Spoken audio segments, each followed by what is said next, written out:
Gilberto. How are you doing in Brazil? Yeah, I'm enjoying my time in Brazil.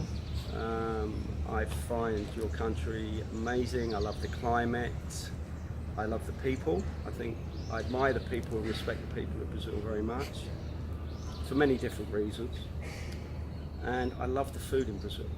I think the food's amazing. The thing about England is the food's a little boring, but it's certainly not here. What is your favorite food in Brazil? Oh, I love barbecue. I think we don't get to barbecue too much in England because of the weather, so I love barbecue here. I love picanha. Tell us about how was your life as a child? That's a good question. I was born in the 60s. I remember my childhood fairly well. I was born in a working class family. So I went to a local school, and we didn't have much money. We were okay. There was food in the fridge and stuff. And the 60s was still recovering from the Second World War. I think London was mainly built up by then, but people were still very aware that, you know, there were shortages, people moved outside of London because of the war. So people were recovering, but yeah, it was okay, it was safe, and I enjoyed it actually. What about your life as a teenager? As a teenager, I kind of felt a little bit like I didn't know where I was going to go. I didn't seem to have a lot of hope. And then my uncle decided to give me a job in the theatre. I was about 15, and I became a stagehand, only for a couple of years, on and off. Basically, I was moving props around the stage in between the set changes. So the curtain would go down, and then we would have to move furniture around, and then the curtain would go back up, there would be a new backdrop, and then there would be the next scene. So that was my first job, and I loved it. I thought, okay, this has got me connected with working. I like the money, I like the hope for the future, and it instilled me with a belief. Work in a theater. Did you ever thought about become an actor? Not really. I think I looked at the actors and they were like, for me, I was a young guy, so they were like demigods. They were like these big, powerful personalities with all this training, and I just never really considered myself able to do that. What about life after the theater? The company was shut down. It was the Royal Shakespeare Theatre Company, and they were disbanded in I guess the mid to late 70s. So my stepfather decided that I've got to have an apprenticeship, so I went to train as a carpenter. So I had experience as a stagehand and a carpenter. So I set up my own business after 5 years training, and in the, I suppose, the late 90s, a friend of mine asked me to go and work in the movies because I had experience as a stagehand and a carpenter, and they were looking for a stagehand carpenter. So my first film was one of the Harry Potter films on the visual effects unit for a company called CineSight, and I went to work on the model with another couple of riggers which set up the tube for the cameras and stuff, and all the model makers and the filming crew, the director, assistant director, the DOP, which is the director of photography, who won, I think he won a BAFTA or something for his work on Harry Potter for the visual effects. And I stayed with them for about 8 or 9 years, I guess, doing other films as well. I think being a child that grew up in a very humble background, not really having any direction, I think my uncle giving me that first job actually gave me hope and aspirations. When I finally became a member of a crew in the film industry, it kind of felt like I'd aspired to what I wanted to be. And meeting actors, I met briefly Daniel Radcliffe, Harry Potter, some of the other crew when they were children on the first or second film. They come around the set to look at the set, because the set was amazing. I mean, it if it was to be valued, it was priceless. And I remember one of the model makers saying that if it was made by one model maker, it would have took 99 years to make. So it was like, it was something awesome to be part of. And everybody that knew I was working on Harry Potter, my family, were kind of in awe of what I was doing because it's very famous. So I felt like I had aspired to something. So it was really quite nice. I felt very good about it. A lot of my crew actually said that they felt it was the best part of the film industry because we didn't actually get close to the actors or actresses because we were the visual effects unit, we were the model unit. So, but we did interact with actors and actresses, of course. We worked in the studio, so I saw many famous actors. I remember one day sitting filming Harry Potter. I think it was the Marble Halls, which we filmed as a miniature. And Daniel Day-Lewis came and sat with us because he knew one of the crew members and had lunch with us. I mean, he's one of the most famous actors in the world. And he's sitting there asking us questions and he was just like one of us. And I remember thinking, this is very surreal. This is something I would never have dreamed of in my life. So it was, yeah, you know, we had some wonderful moments. And they had a crew of about 20 to 30 model makers at different times. And every film, the model evolved and had an addition onto it. So it was like a living kind of organism. It just kept growing. And anybody that follows the Harry Potter films will know how important the model was, if you can define it in the film. So, what happened to your company on that occasion? I remember working on the last film, The Half-Blood Prince. The last film for us, it wasn't the last film obviously. And I remember our boss coming over, Jose Granell, saying that we have to allow Warner Brothers to scan the model with these scanning machines that they use for architecture. And then we found out during the scanning of the model that they were going to use computer graphics on the films thereafter. So we actually got made redundant in 2008, 2009. I worked on a couple of little movies after that, but I think that was the end of our career because computer graphics took over. Computer graphics are becoming very good now. Most of us can still see the difference between real life, the models, and computer graphics, but a lot of people like them.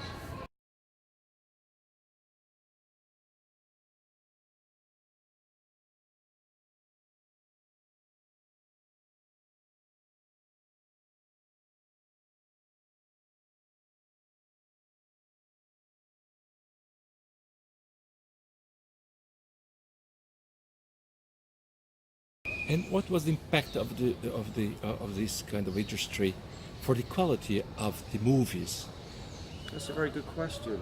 I think it depends who you talk to. Certainly, a lot of my generation will argue that what we see films now on blue screen and green screen, which we used to work, that was our backing. We can tell the difference between reality. I think the first film that did a total blue screen back-in was something like 100. It was a film made mainly with computer graphics. I've seen the film, I can see that it's not real. I know it's not real. So my generation can see that. The thing about the younger generation growing up with technology, growing up with PlayStation and the computer graphics in that, I think that they generally prefer it because it's their reality, because they've grown up with it, and it's not our reality. So it depends who you talk to, I think. But the computer graphics are definitely getting better. There's no doubt. I think after 2008 was the last film, I got asked to help put the whole model unit, the model itself, into Leavesden Studio, where they've created a museum for Harry Potter. So I helped that, and then I realised putting the model inside Leavesden Studio as part of a museum, I realised very quickly that my career was over unless I wanted to go building sets. After working for a unit like the model unit, which was a very kind of privileged position, to go building sets for future films, I felt was a step backwards, and I wanted to leave my career on a high. So I decided I've always liked helping people. I've always had an interest in helping underprivileged people. I did some voluntary work in my past. I did a short college course, into an access course into psychology. I really enjoyed that. I decided that maybe it was time. I had some money from working in the films to invest in myself and to start a new career. So I decided to become a psychotherapist, and I worked one-to-one with people with addiction issues. I worked in a school for 5 years, in a London school, from quite a deprived kind of area, so the children were often poor. And I worked with families as well within addiction, and so I had a really kind of broad spectrum of psychotherapy. I didn't just work in one field, I worked in many. And I qualified in 2011, 2012, but I worked during my qualification years. I studied for 5.5 years. And now I'm a psychotherapist in Sao Paulo, working with expats from all over the world, English-speaking expats. According to your experience, what moved people, especially youngers or even children, to go into the addiction? I think that's a really good question, and I don't think there's any one easy answer. But one thing I would say that's very important for human beings is, I spoke about my career and starting without much of an idea, with a little bit of luck, my uncle giving me a job in the theatre. With a little bit of luck, my father was a carpenter, I became a carpenter. Actually gave me a very privileged career. I think I felt hope as a young person because there was jobs around, there were career moves that I could make, I had choices. I didn't have a massive big debt at the end of, in the UK, my niece has just became a chemist after 4 years at university. She's got a bill to pay of £40,000, which is about 200,000 reais. So my niece is very qualified, she's got a good degree, but she's got a massive debt. And even people with that kind of degree have got a real problem about their future because they're going into their future with debt. So you can imagine the poverty-stricken people that have no chance of going to university. They have very little jobs around without a degree in England. So their hope and aspirations are very low. And I think when you've got that kind of lack of hope or lack of targets or goals, I think there's a real problem in life. And also you've got to remember, I lost my job through technology. Over the next 20 years, what's going to happen to careers? Because technology is taking over. The population of the world is getting bigger. So therefore, what's going to happen to the jobs that exist now? There'll be less jobs and more people going for more jobs. So I think we've got a real problem with hope. Hope is becoming less and less, and it's becoming scarily something of the past, I think. And I think when you take that away from people, people find solace in alcohol, drugs, addiction to technology, and other addictions as well. I mean, one of the biggest rising addictions we got now is sex addiction between young people, watching pornography, getting involved in pornography. And this is the latest addiction that's coming out from research in the UK and America. So we've got some real problems. People are going for instant gratification because there's no long-term goals or aspirations. So I think there lies a real problem. Geoff, you mentioned the problem called addiction to technology that involves people of every rate, of every age, everywhere. Mm-hmm. What parents can do for children with their addiction? I think, like any addiction, I've worked for many years now in addiction, addiction becomes a habit. And the thing about human beings is there's a part of our mind, part of our primitive mind, that loves habit. It's not very intelligent, it just likes what it likes. But it likes what we feed it. So if we feed it a certain thing for long enough, it becomes addicted, or it becomes a habit. If you haven't got an addictive personality, it becomes a habit. If you have got an addictive personality, it becomes an addictive habit. One is much worse than the other, obviously. I think what we can do is limit the time that we spend on technology. If I was a parent now, I would be worried about my children spending too much time with technology. I'll give you an example. I was recently at a party. My niece was there, she's 13, and a friend of hers was sitting over the table. I said, why don't you go and sit with your friend and speak? And she said, oh, I'm texting her. I said, but why are you texting her? I said, when she's over the table, because I don't like to feel awkward. And that told me something very interesting. Children are using the technology to kind of isolate themselves from each other because they don't like to feel the awkwardness that we feel when we meet people. And the only way we can work through the awkwardness is to meet people. So there becomes a problem. Socializing is becoming something that's very difficult today. And that's very worrying, because if we've got a lack of hope, career choices are getting less, we're becoming less social, more isolated. That's telling me something about the human being. We are a social animal. Therefore, we need to be socializing, and we're not. So yeah, I think we've got some problems for the future. So we have to limit technology. Technology is brilliant. It can feed us information that when I was growing up, I would have to go to a library to get. So I've got it at the touch of my finger, but it's got other problems with it. So this problem is everywhere, in Brazil, Pretty in much. England, Yeah, everywhere. I think it's worldwide, yeah. I think different countries have different problems or variations of the problems. From my experience, my worldwide experience of technology isn't vast, but what I have experienced, similar problems, cultural differences, but I think one of the biggest prices we're paying for addiction to technology is the lack of social integration. And that, for me, is a breakdown of humanity. And I think we should be concerned about that. Geoff, tell us about now. What you're doing today in Brazil? What you're doing in your job today?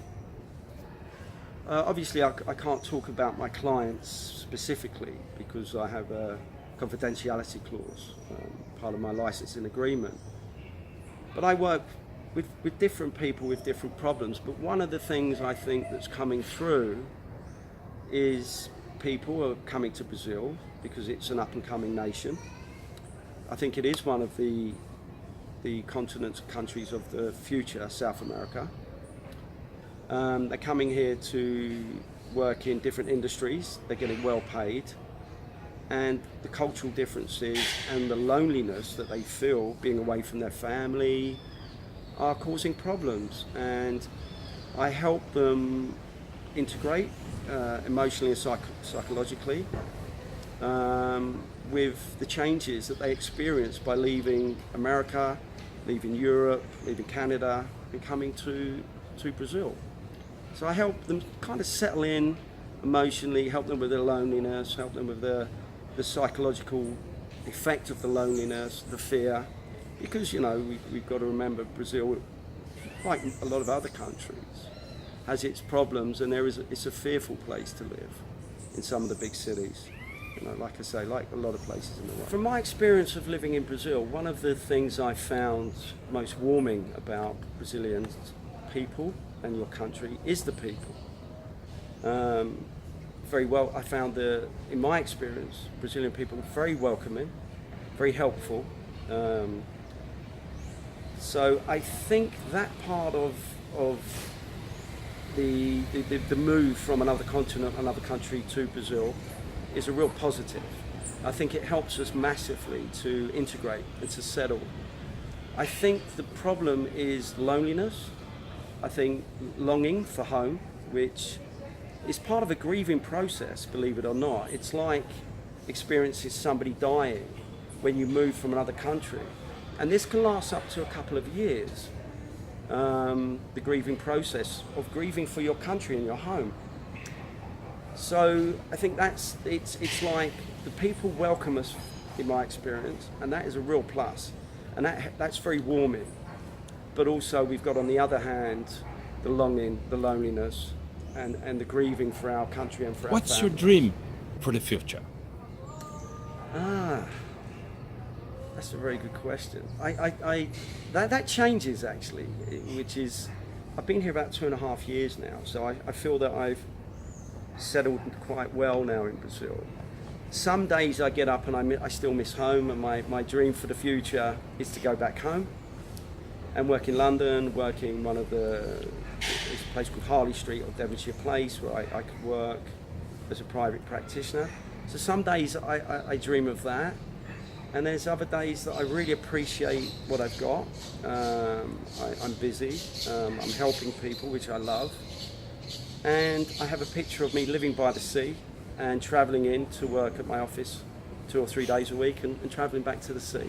So depending on the day, depending on what I'm feeling, depends on my dream for the future, but there are a couple of them.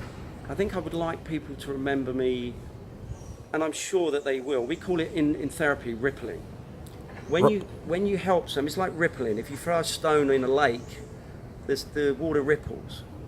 So when I help somebody with my work, that has a ripple effect. That helps their families, that helps their future families, that helps many other people by helping one person. So the fact that I'm helping one person settle in Brazil, maybe to have a Brazilian family, maybe to integrate the two nations, is a lovely feeling to think that I could be remembered for that I was somebody that helped in the construction of that. Your favorite song, Geoff? Oh, Frank Sinatra, My Way. I love Frank Sinatra. I worked on a film called The Da Vinci Code. I was on the model unit. We had to do the visual effects for that film. I did Angels and Demons as well, actually, and I'm probably, you asked me before about being an actor. I'm probably that big in the crowd somewhere. I was part of the extras shouting and looking up at the helicopter that exploded. We did the visual effects for that. But I worked on the Da Vinci Code after that, and I was the head of department on the carpentry side of the visual effects unit. And I read the book before that, and when I read the book I never thought I'd work on the film, but I loved the book, the Da Vinci Code. It was one of the books that grabbed me. I couldn't put it down. I think I read it in about 3 days, which was phenomenal. So that was my favourite book, and it's got a lovely connection. I became one of the crew members on the visual effects unit for that. Your favorite city in the world? It's limited to my travel, but I think I love San Diego. I love San Diego. For me, it's just such a cool city. It's just got the climate. It's close to the beach, and I found the people similar to Brazilians. Actually, Americans are not particularly known, I think, for being over warm, but I found that city very, very warm. People very accepting. I loved it. San Diego, I think. If you would go to an island, what thing would you take to an island? Wow. To survive. To survive. That's a very good question. Probably my wife. Because she certainly helped me survive here in Brazil. She's been an amazing support system. And we've had our problems like everybody else, but she's been an amazing support system. So I think I would take my wife, and I'm sure if we were together we could survive anything. What I think is allowing each other to be different, because a man and woman are scientifically different, then every human being is different. So we've got to be different. We are different. I think what happens when the power struggle starts to one or the other wants to change each other, And okay, when you bring two couples initially from single life into married life, you have to give and take. But that's very different than trying to change someone's personality. I think we need to allow each other to be different, and that can be quite annoying sometimes, but we've just got to get over the fact that it's annoying, deal with our feelings ourselves, and allowing for the other to be different. And also love changes, right? Love is the biggest thing that we've got in this world, love and hope. If we love and we hope, we've got everything. So we know what Geoff would take to an island, and we certainly know what Geoff would eat. It's a barbecue, because you said you love barbecue. And maybe a barbecue and my wife to an island. And what will you like to drink there? Probably, I love agua de coco. I mean, we don't get it very much in England, and by the time we get it there, it's in a carton, and it tastes nothing like what you've got here. How much do you like soccer? Oh, that's a very good question as well. You asked some brilliant questions, actually. I love soccer. I grew up, I couldn't play soccer very well. I played okay. I loved, my first football team was Queen's Park Rangers. I remember growing up, my father was Scottish, and I'm English.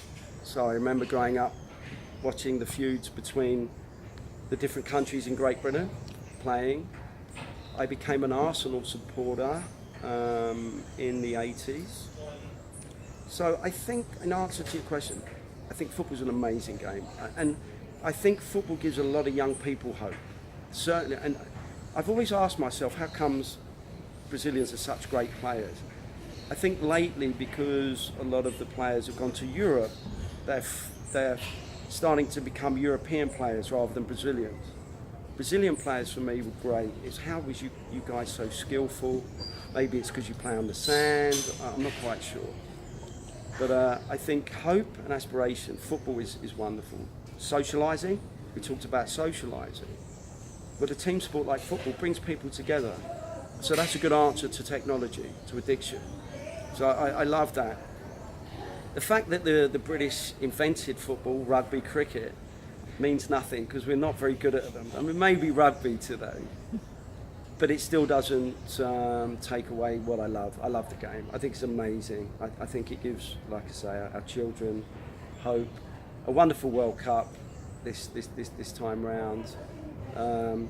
France kind of won it. I thought they would, but Croatia done amazingly well. I'm looking forward to the next World Cup, actually. I think it's revitalised. I think football's becoming more equal. I don't think there's any big gaps anymore.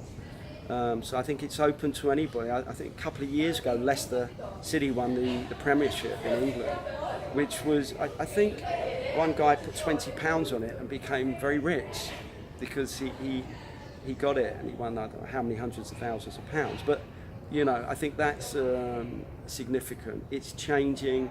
It's wonderful. I think it gives us hope. Yeah, I really do.